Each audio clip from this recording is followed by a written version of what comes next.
You're Welcome to unavailable. another episode of the Woo! what's that? I can't ever get it right. Casual conversations. Casual conversations with Dr. DeVries, Mrs. Ramirez, Miss Ramirez. Today, our topic is going to be how we deal with stress. And Dr. DeVries, since you came up with the topic, how do you deal with stress? First of all, Well, I have had some really bad habits in the past. Um, for a lot of my life, the way I dealt with stress was eating, and that was usually stuff that was unhealthy. Procrastinating, which is never a good thing, and just generally wasting time, just avoidance behavior, like finding things to do that were totally unrelated, usually to the things that were causing me stress. But now that I'm, over a half of a century old, I deal with stress in much more healthy ways, and I think COVID is maybe part of why I've become healthier. During COVID, I've become really interested in doing yoga, which includes a lot of mindfulness, a lot of deep breathing, a lot of stretching. Um, and when you're focusing on, stretching out your legs and stretching out your arms and bending your body in strange ways, you can't really think about other things because you have to think about how am I going to hold this position or how am I going to keep breathing without breaking. And so it causes my mind to leave the things that worry me and focus on doing what I'm trying to do in yoga. So that has become a really helpful stress reliever for me.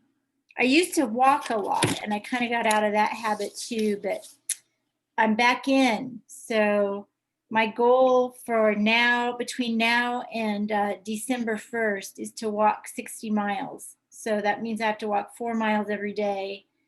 Or if I miss, I have to walk extra. So my goal is to walk 60 miles between now and December 1st. And then after that, I'm going to set like destination goals.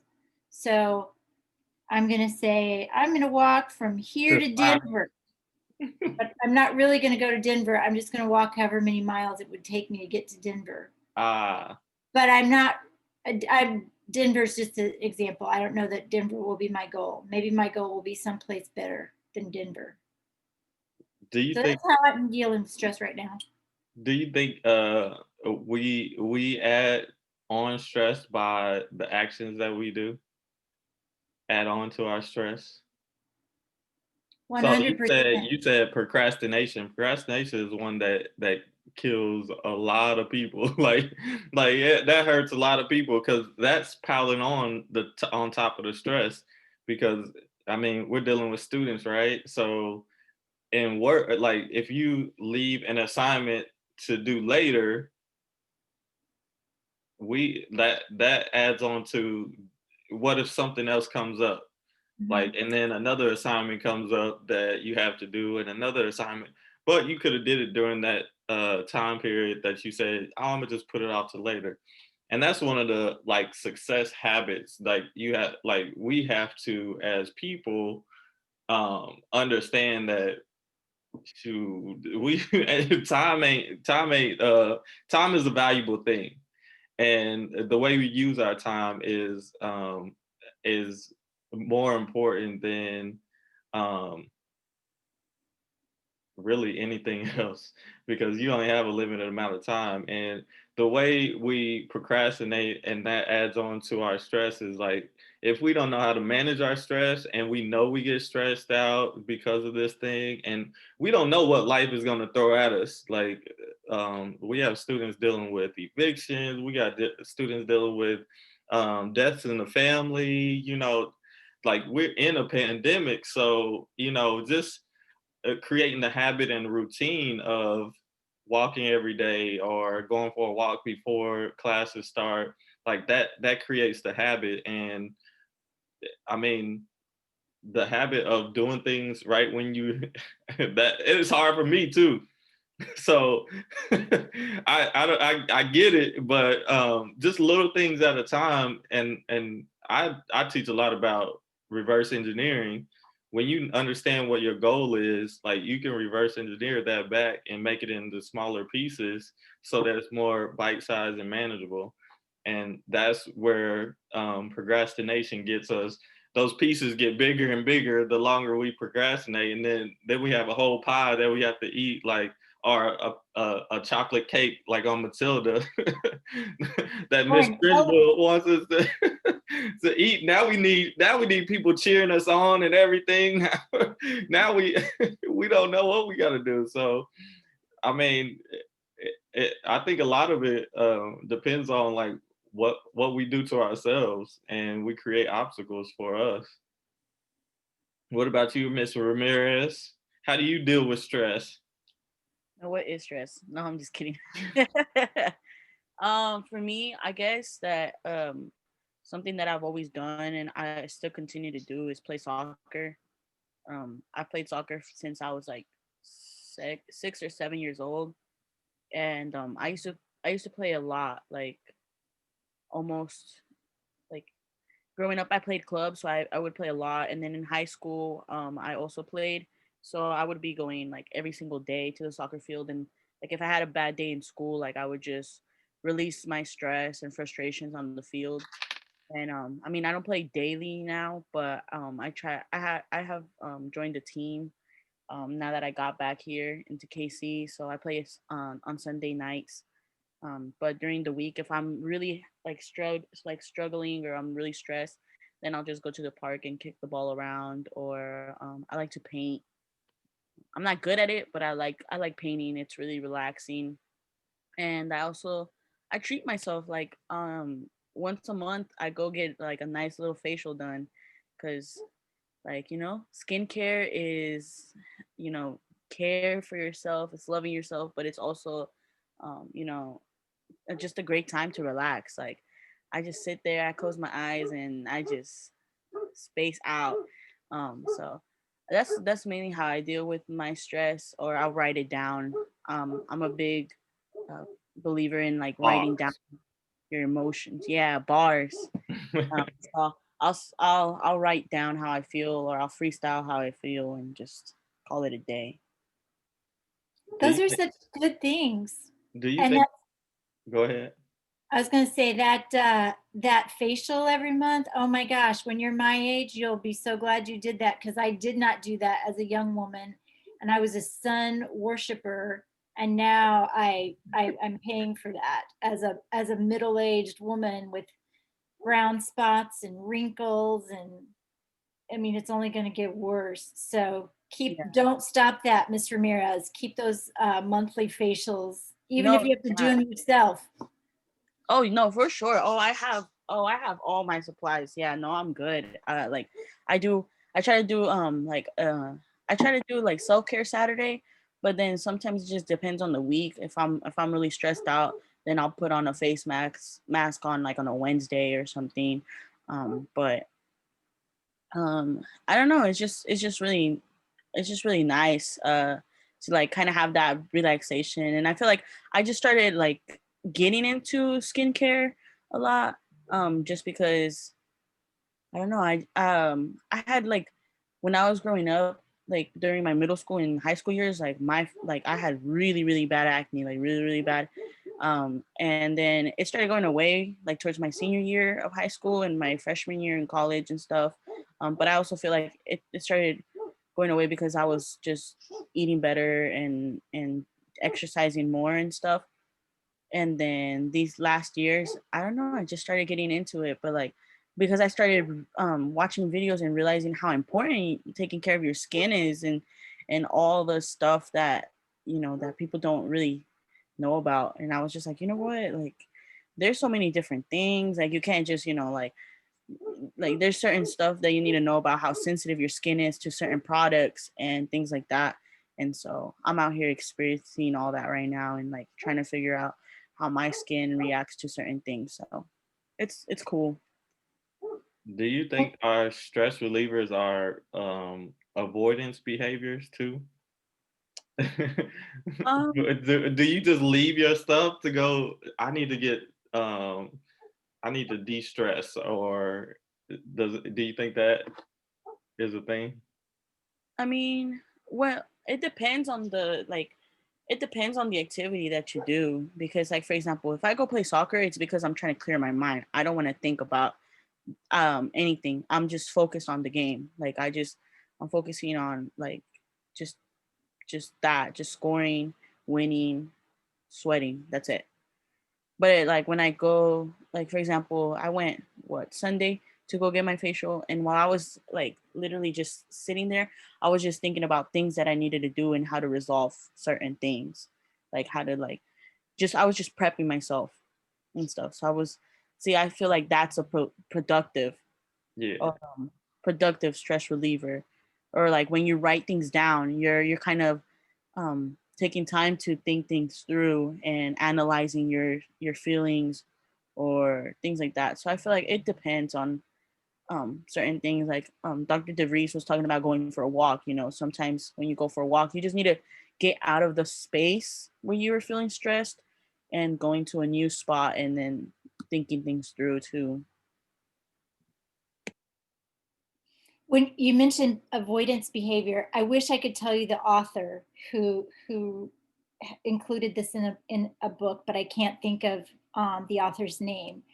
But he tells this story about an old farmer and a young relative visiting him on the farm and trying to give him ideas for making his farm more efficient. And the young relative is saying we should have, you know, these cows hooked up to milking machines all the time. I mean, look at that cow. He's standing out there in the field and doing nothing. All he's doing is chewing, not doing anything else. And the farmer said, no, you don't understand. That cow is standing out there chewing, but while he's standing out there chewing, or while she is standing out there chewing and eating the grass and looking like she's doing nothing, she's actually making milk. And sometimes we just need to take time to make milk. We just need to take time to relax, be still, and let things rumble around in our minds. So we're not cows producing milk, but our minds can be producing great things. So sometimes it's good to take some time away from those things that are stressful and just let things rumble around in our minds. Like Ms. Ramirez said, you know, making a list or figuring out how to resolve something uh, while your brain is like multitasking can be so dangerous because we can't really think about what's too many things at once. But if we're kind of tuned out and just letting things rumble around in our minds, we can get creative. Maybe they're rumbling around while we're getting a facial or while we're taking a walk or while we're watching, you know, I don't know, Law and Order SVU. I don't know what we're doing, but we're not really engaged with something, but things are rumbling around in our minds, and that can be really good. I think the problem comes is when we let ourselves make milk or wrestle with problems and never actually take any action. Yeah, Uh, that's what I was about to get to. because at some point we need to get motivated and take some action because avoidant behavior is sometimes a really good way to get away from something that's stressful. But if we avoid for too long, we create more stress. So trying to figure out what that balance is, you know, when do I need to take a break and let myself wrestle with something in my mind or let myself totally disconnect from a stressor. Like if your stressor is your math class, sometimes kicking around the soccer ball is the best thing you can do, but that doesn't mean you can avoid doing your math forever. You eventually have to go back and figure out how to work those problems. But sometimes it might be clearer and easier to tackle those problems after an hour with the soccer ball or 30 minutes of your favorite music or writing some poetry or painting a picture or just doodling. um, but but you got to get back to it at some point. You can't just avoid it forever. Yeah, so y'all know me, I'm the life coach for the next generation, and I'm always looking for a solution. So when you say that, like, once you find what makes you tick or what makes you like happy, like kicking the soccer ball around, going to yoga, doing all those things, you actually have to schedule that into your days, your weeks. Don't just let it be like, hey, I'm stressed out, so I'm gonna go do this. No, I started doing group fitness classes like a long time ago. So like that's something that I enjoy, and I like being around people and working on my fitness and different things like that. So I put that into my schedule as a success habit. Like so I ingrained that in myself. It's not just uh a a a a thing that I just go and do sporadically.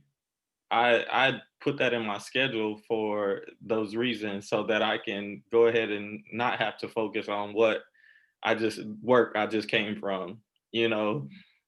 And it's a positive behavior to add into the schedule. And you talk about like an hour of this, you have to like, that's why I talk about master your schedule, master your life. Like these things have to be involved in your life, and it has to come down to an intentional and deliberate thing. So at the end of my week, I'll go to happy hour by myself, just just a one day out of the week. I've done everything that I was supposed to, or I've completed work for the week, or I've completed all of my workouts. I did everything that I was supposed to do, so I reward myself. So that's my reward, at least one thing for the week. And then like even on the weekends, like I'm just like it's scheduled out. Things are just in my schedule to get me away from doing those things that I need to focus on. So when I have to focus on it, I'm able to, because like I've already got my little playtime out of the way. And then I reward myself every week or every day. Just going to the gym every day is a reward in itself. Like not Yeah. not many people get to do that. I mean, people can, but there's people out there that aren't able to do that. So I can use my youth, my half youth, and Getting appreciate old. what. You're getting older. Yeah, I'm getting older. Yeah, I mean, I think that's you brought up so many good points about scheduling time every day. I'm really guilty right now of like I could sit on my computer and do work stuff all the time because it's a really busy time right now for students, finishing up their applications. So I could be on Naviance, 12 hours a day, sending transcripts, writing letters of recommendation for students, you know, going through, checking in with them. But at some point, I have to say, wait, stop. And that's why on my calendar, I have 5 o'clock yoga. Um, and I do a couple of, um, so I join some classes sometimes, or sometimes I just do a free one that's, on YouTube or something like that. But if I don't make myself stop and go do that, if it's not on my calendar, I will just blow it off. And it for students, sometimes that's not schoolwork. Like sometimes it's uh, you know just watching TV or watching movies or playing video games, or doing other things that are just distractions from school. We've been talking about, students who aren't getting their work done, and when we ask them why, they say, well, I'm just goofing. Well, I mean, you can schedule your goofing time, but you also got to schedule your other time. And that's where I think it gets really hard. I mean, They don't know. They don't know that they have to schedule that, and that's one of the success tips yeah, of of life is like you have to schedule almost everything. you So, do. and then that comes back to goals. Like, what is our ultimate goal? that's the motive behind getting you back focused on what you need to accomplish. So once we leave and de-stress, we need to come back with a refreshed mind to say, this is my goal, this is where I need to work on, this is why I left and got refreshed, got rejuvenated, and now I need to go even harder at what the task at hand. But we procrastinate, we miss assignments, we we push all Yeah. these things back, and life hits us. I was fortunate enough that in college, well, I mean, fortunate but unfortunate, but in college, I was involved in so many things that I had to do things at that moment and when I had time. And so I got in the habit of doing that. And now it's just like second nature to me because that was 18 years ago, you know.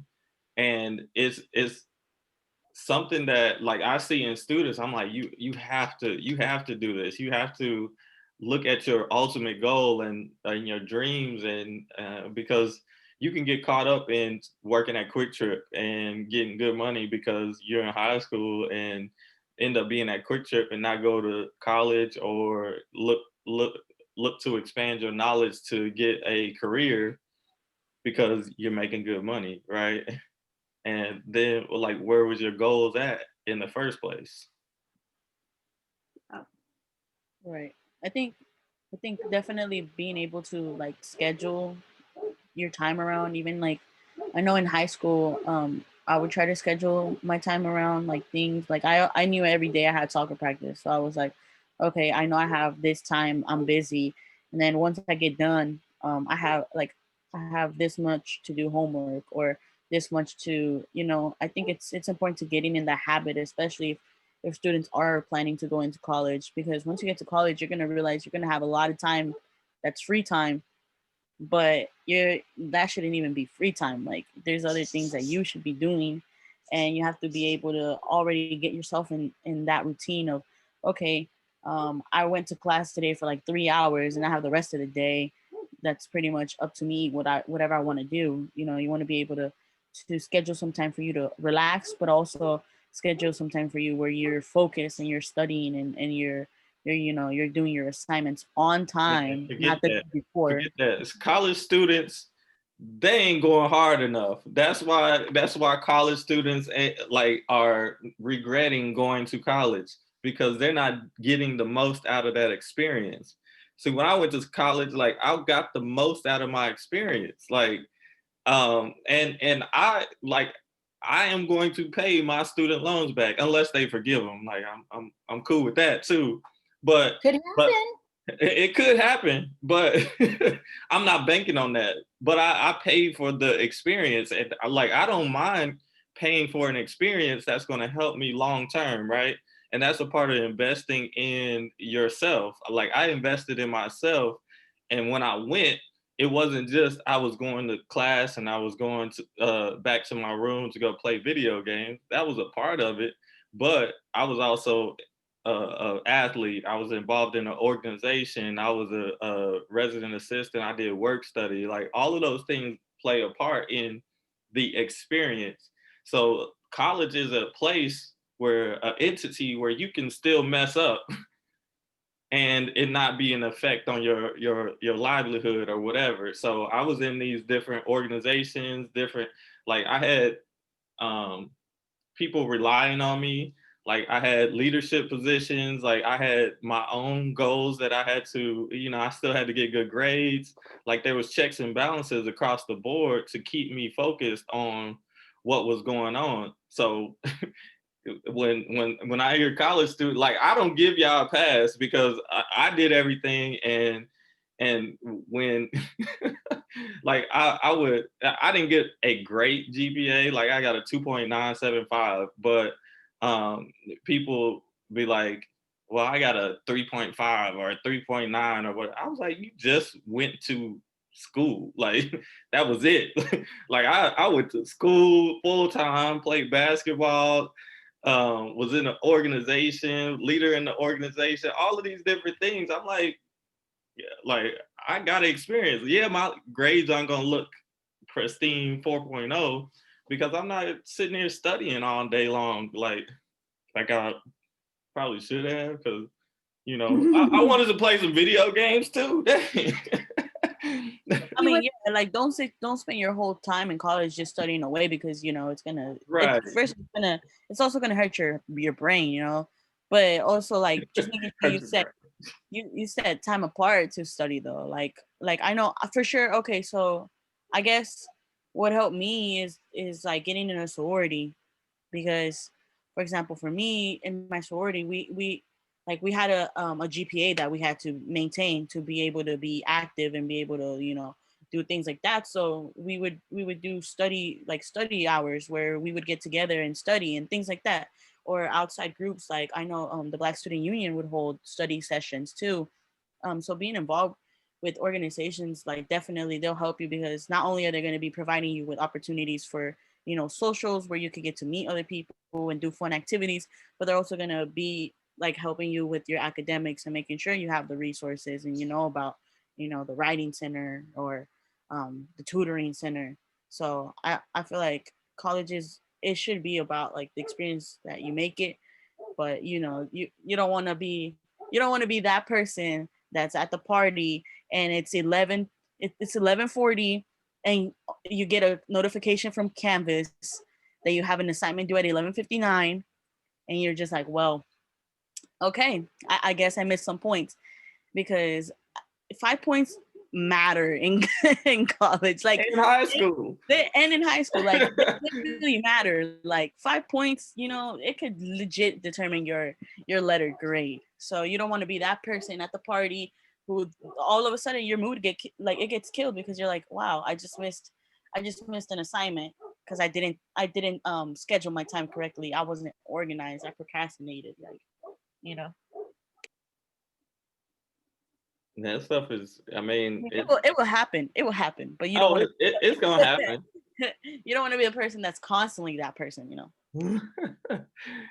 I mean, it master your schedule, master your life.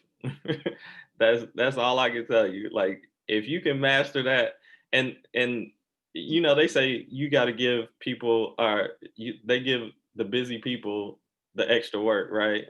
Because busy people are gonna get it done, right? But if you're not busy, you have room to procrastinate. Like, I had little room to procrastinate in college, like, and I still use that little room to procrastinate last minute. I had a couple of papers that I did overnight, like, but I mean, that's something you got to do. When you go to college, you need to do a full time.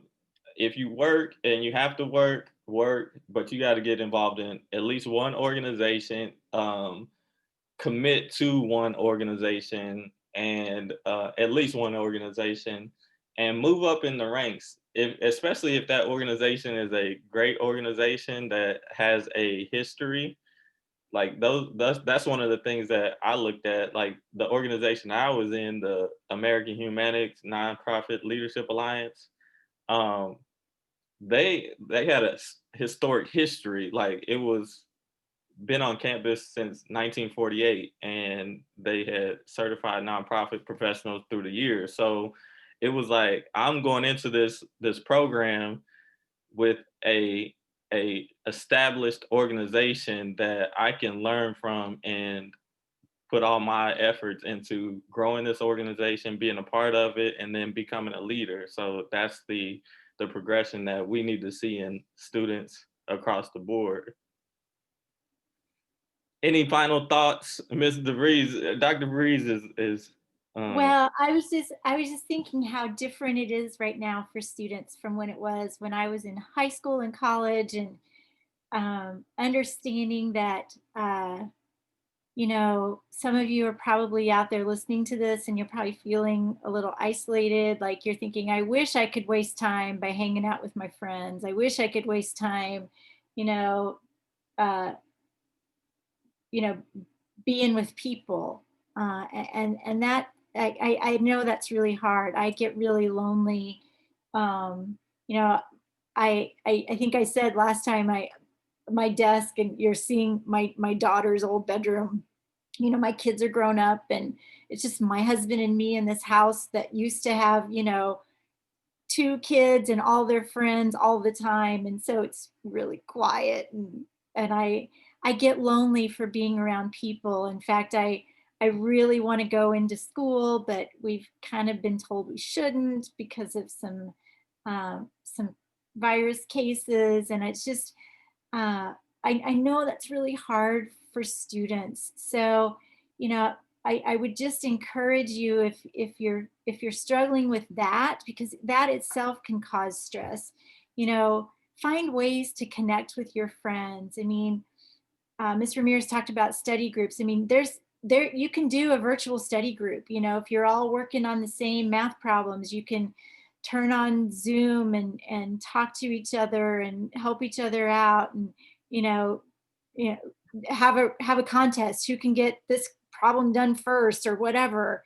But there are ways that you can connect with people, and if you're struggling to connect, don't struggle by yourself. Take time to reach out, um, even if you're not sure who to reach out. Heck, reach out to one of us. I mean, we can help, but your teachers can help. That your advocacy teacher can help. I'm sure you have connections with other students in your classes. That everybody's feeling this way. Everyone's feeling overly isolated and hungry for interaction. It's funny, we weren't really supposed to do our podcast today, but we're all so excited to get together and just have a conversation. And we're like, yeah, let's do it today. So, don't let that be an additional stressor during this time. It's hard enough dealing with, pandemic and new restrictions and school from home. So find ways to connect with people. And it's okay, to take time to, be self-reflective and to connect with your inner person. But also take time to connect outwards, even if you can't do it face to face, in the flesh. Find other ways to connect. That would be my final parting remarks. Ms. Ramirez?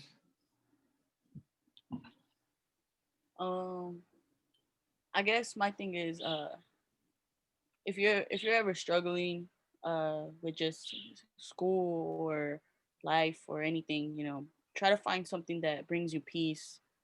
And it could just honestly be listening to music in your room in the dark. Like, find something that brings you peace, and also never, like, don't be afraid to communicate with those around you about how you feel, because sometimes stress can turn it and lead into other things. So just make sure that whatever you rely on is healthy, and it's something that you know brings brings you comfort and safety. My last words are, it's always much funner when you win. I like to win, like no matter what. So if if I got to get this work done, I need to get it done just so I can feel better. I think I won when I got my work done. I got a decent grade on it. Hey, I won that day. You know what I mean? And just uh, winning, the difference between winning and losing is effort. So um, it's about the effort we put in. I know we deal with stress in different ways, so keep looking for ways to put stress relievers into your schedule and be more intentional and deliberate about it. But we got to win. Like that, there's nothing else to it. There's only winning and losing. There's no gray area. But if we don't set ourselves up to win, we're gonna be stressed out a lot more. All right, y'all. That's another great episode from Casual Conversations with the Sumner Success Team. I am your host with the most, the success engineer, Michael Taylor, along with Dr. DeVries and Miss Ramirez. We are out. Bye. See ya.